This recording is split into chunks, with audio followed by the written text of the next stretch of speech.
Hey, welcome back to Sales Made Easy. And this is Tom at salesmadeeasy.com.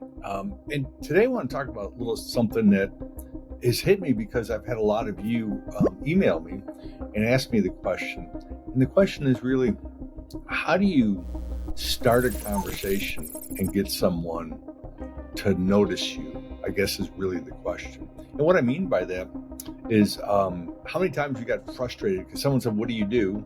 You tell them and nothing happens. So today, what I want you to do is I want you to, number one, get a notepad. I want you to write some notes down on this one. Hit subscribe.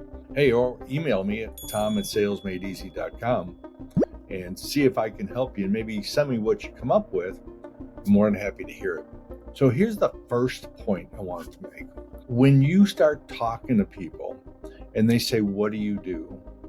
You might be saying something like, "Well, we help people with, or we solve these problems." Now you see, when you start off with those two words, help or solve problems, if I don't know you, never met you before, you come into my place of business and you just said, "I need help." So subconsciously, I'm already building up a little wall saying, "I don't need damn help."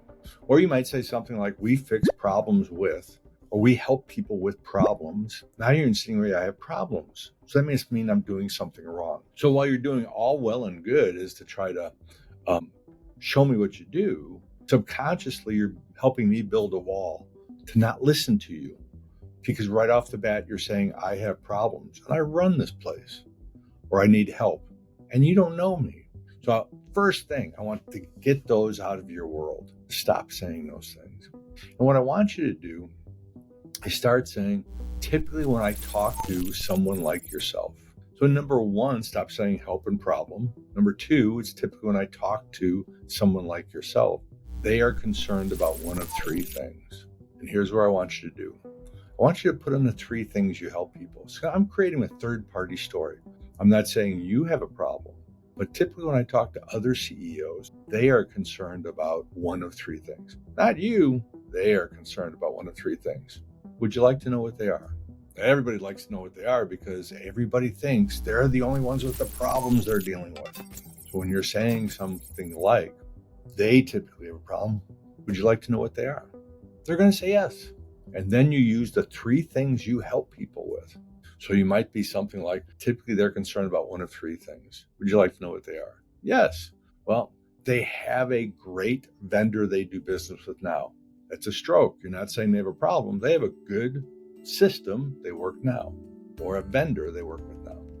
Boom, right? So the first thing we say is get help and problem out of the way. Number two, you're letting them know you talk to a lot of people like them.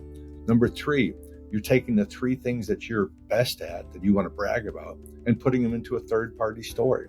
And four, any one of those things bother you. And if they say yes, great, which one? And whatever one they tell you, you say, "You know what? I've already violated a lot of your time already. I don't want to take a few more minutes. Should we go ahead and set an appointment?" And go for the appointment. And when someone says, "Well, can't you just send me literature?" Look, if you got them at this point, you plant your feet and go for that appointment. If you found a problem, go for that appointment. And that might sound like something like, "Could you really tell we're any good from a piece of paper? Wouldn't it make more sense for us to spend 20 minutes together and get a little deeper into this?" So very simple points, right? Number one, get rid of we help people or deal with problems. Number two, make them know that you talk to a lot of people like them.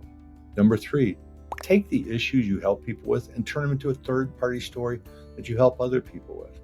Four, don't want to paint you in a corner. Any one of those things bother you. Find the tip of the iceberg. Find if they have a little bit of a problem, and then go for the appointment.